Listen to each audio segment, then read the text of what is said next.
የኢትዮጵያ ብሔራዊ ምርጫ ቦርድ ህዝባዊ ወያኔ ሓርነት ትግራይን ወይም ህወሓትን ከፖለቲካ ፓርቲነት ሰርዟል። ጉዳዩን አስመልክቶ ቦርዱ ባወጣው መግለጫ ህወሓት በአመጽ ድርጊት መሳተፉን ተከትሎ ከፖለቲካ ፓርቲነት ተሰርዞ የነበረ ቢሆንም የፕሪቶሪያውን የሰላም ስምምነት ተከትሎ ቦርዱ ባደረገው የማሻሻያ አዋጅ ለፓርቲው በልዩ ሁኔታ ህጋዊ ሰውነት ማረጋገጫ ሰጥቶ ነበር።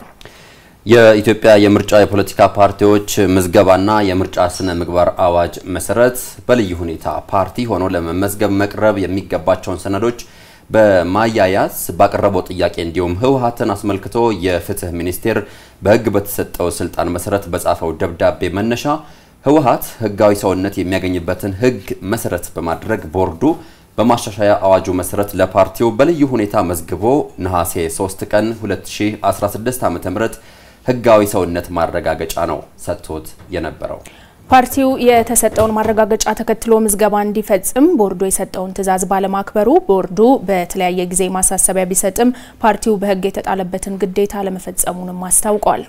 ከዚህም በላይ የፓርቲውን ህጋዊነት የሚያረጋግጠውንና ፓርቲው በወቅቱ አምኖበትና ተስማምቶ ከቦርዱ የተቀበለውን የፖለቲካ ፓርቲ ህጋዊ ሰውነት ማረጋገጫ አላውቅም፣ ህጋዊ ሰውነቴ በዚህ ሰነድ አይረጋገጥም በማለት ህግንና መመሪያን ባለማክበርና ለማክበርም ፈቃደኛ ባለመሆን ሲገልጽ ቆይቷል።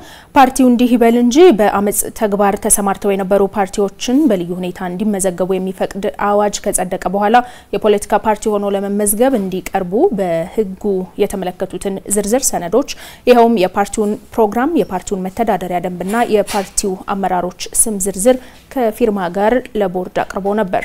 ይህ የሚያስረዳው ህወሓት በልዩ ሁኔታ ፓርቲ ሆኖ ለመመዝገብ እንዲቀርብ ህጉ በሚጠይቀው መሰረት የፖለቲካ ፓርቲ ምዝገባ ጥያቄ ማቅረቡን ነው። በዚህም የተጠየቀውን የምዝገባ ስርዓት በመፈጸም የፓርቲው ምዝገባ ተከናውኗል ሲል ቦርዱ አስታውቋል። የፓርቲው ከፍተኛ አመራር በቦርዱ ዋና መስሪያ ቤት በመገኘት ሰርተፍኬቱንና ደብዳቤውን በሚገባ አይተው አንብበውና ተስማምተው በፈቃዳቸው ፈርመው ከወሰዱ በኋላ በልዩ ሁኔታ ተመዝግቦ የተሰጠን የህጋዊ ሰውነት ማረጋገጫ አንቀበልም ማለት ተቀባይነት የለውም ነው ያለው ቦርዱ በህግ የተጣለበትን ኃላፊነት ለመወጣትና ፓርቲው ያለበትን ኃላፊነትና ግዴታ እንዲወጣ ለማድረግ በተለያየ ወቅት በጽሁፍ ማሳሰቢያ ሲሰጥ ቢቆይም ፓርቲው ግዴታውን ባለመወጣቱ ቦርዱ ምንም አይነት ቅድመ ሁኔታ ሳይጠብቅ ፓርቲውን መሰረዝ የሚያስችል የህግ መሰረት ቢኖረውም ፓርቲው ግዴታውን እንዲወጣ እድል ለመስጠት ቦርዱ ፓርቲውን ለ3 ወራት ከማንኛውም የፖለቲካ ፓርቲ እንቅስቃሴን በማገድ ፓርቲው የእርምት እርምጃ በመውሰድ በህጉ መሰረት ግዴታውን እንዲፈጽም ቦርዱ